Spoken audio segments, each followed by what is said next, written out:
SLAPAFISH community, and welcome back to another World Tanks Call video. In this video, I got another tank review for you. So, I'm going to be comparing the Udes 1405 to the Udes 1405 to the Udes 1405 to the Lancet to the Dragon.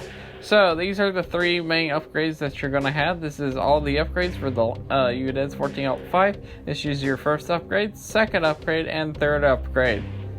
D column, C column, and the B column. The B column is actually the one I recommend upgrading to, because the B and the C, these two are actually your two final upgrades. But I recommend getting the Udes 14 Alt 5A package. So much better. It's the one at 68,900 XP. Now let's get into it. The horsepower is 550 for it being full upgraded. I'm actually going to be showing you what the 550 is. 550 is pretty good from what you started with at 490, but it's not as good as the Lancet or the Dragon. But horsepower per ton is getting up there at 25 and 26.28.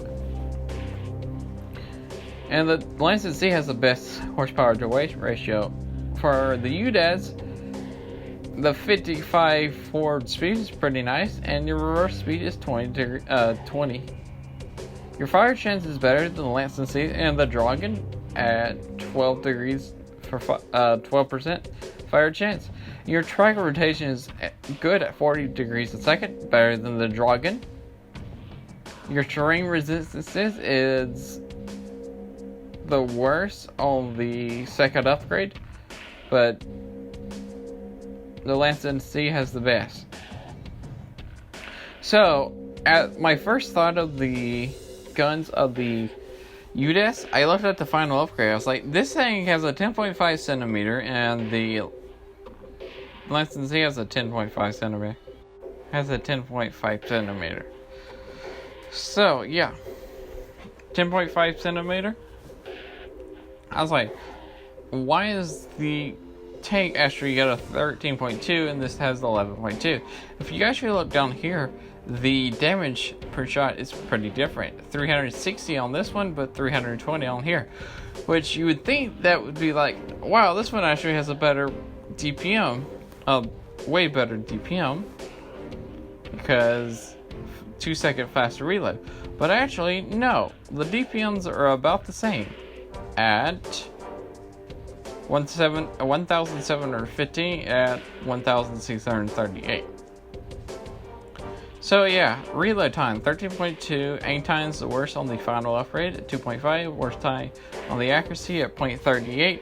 Moving and rotating into turret is pretty in the middle. Gun elevation and gun diversion is really good at 26 degrees up and 12 degrees down. Damage is really good at 360, and 480. And on the 9 centimeters, it's 240, 240, and 320. Not as good as the Dragon, though.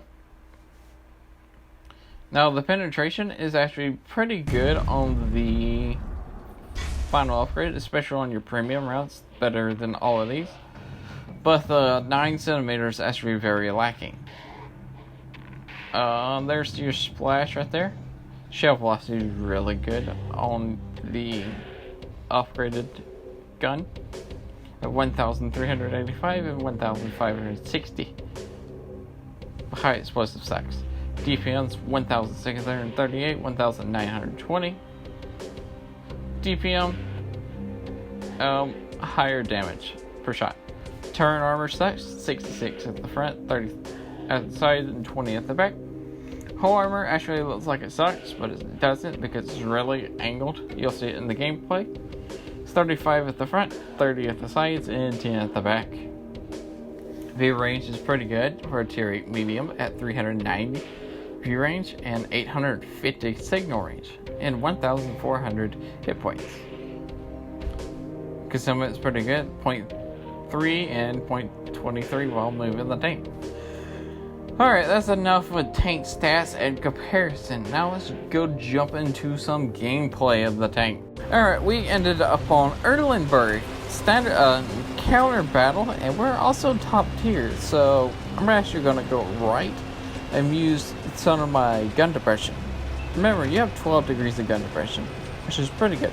Now, this tank would be extraordinary amazing if it had turret armor. Since you don't have turret armor, you're going to have to like do a mid-range sniper with this tank. I'm training up camouflage with it and try to snipe with it. But I'm going to be quite aggressive with this part, trying to get some spots out because you have 390 meters view range, which is pretty good. If you're wondering what I have on this tank, I have a gun rimmer, camo net, and vertical stabilizers. And I'm actually not spotting any of these, but actually they're sniping. There's a heavy tank. No, is that a heavy tank? No, it's not. It's a Udes. Sorry, I'm kind of looking at a small screen. There's the T-21 trying to snipe and see if we get them, but our reload does not allow us to. So yeah, there's the King Tiger, King Dragon. Sorry, screen's like super small. Let me try to make that bigger so you can actually see it. Okay, now I can actually see it. There's the Tiger one. Going to go after him. We go help out the light tank because he needs some help. So I actually carry a good amount of premium rounds on this tank because your standard rounds, it may be 213, but you also need those premium rounds, your extra penetration for your tier 9 and tier 10 match. And I just ricocheted off the tires because of penetration and premium rounds. But yeah, I bounced off the Tiger, and now we're actually going to use our speed and mobility and use some gun depression to get behind these guys and just wreck. Try to use a rate of fire to just put shots in. I really love the alpha of this tank at 360, and really is good, pretty good, I want to say. I think it's all 10 or 11 seconds what I got it down to. There's a King Dragon, and yeah, I have an 11 second. You see that jumping of the gun right there? Like when you go into like sniper mode after the siege mode activates? That's actually a glitch, and apparently Wargaming's working on it to fix that. Okay. So if you're annoyed with that bobbing and jumping up and down with the aim circle, apparently that's a glitch, and they're gonna be working on that. And that shot just went into the ground. Thank you, RNG. And there's Leo right behind me. There's an OI. You can see the frustrating of the rate of fire right here. It's like there's a lot of good shots I have on the back of these tanks, and I keep missing. I'm not able to take out the tanks because the reload. But as soon as you do hit, it's pretty nasty.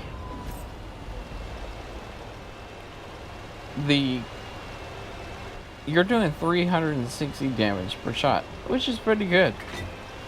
That's almost close to the Super Sherman's damage per shot. There's a light tank, and hello, Mr. Light Tank. You're gonna run away, but as soon as I like smack you with my gun, it's gonna hurt. Yeah, it did hurt. With this tank, your turret armor completely sucks, so don't rely on your turret armor, and he keeps pinning me from turret armor. But sometimes you actually get like shells that go straight on your whole armor, and when you get the shells that hit your whole armor, they actually bounce if they don't overmatch your armor. See, that sentry bounced off our whole armor. Now I just gotta use my... He's got the DPM advantage, and I got the alpha damage advantage. There's 418 damage. We also did his turn. I'm trying to out-trade him. Out-trading in this tank is a really good idea. Since he's got really good DPM, since a lot of people got it, and you got the alpha.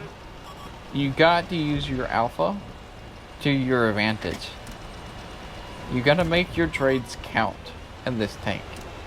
And sometimes they will bounce off you. You get those lucky shots that will bounce off you, that won't hit your turret, and will just hit your hull and just ricochet off you, which is really nice when that happens. This tank would be so much better if it had turret armor. So much better. And that's a victory. Not a very intense game, but it shows you what the tank is. Shows you what the tank can do.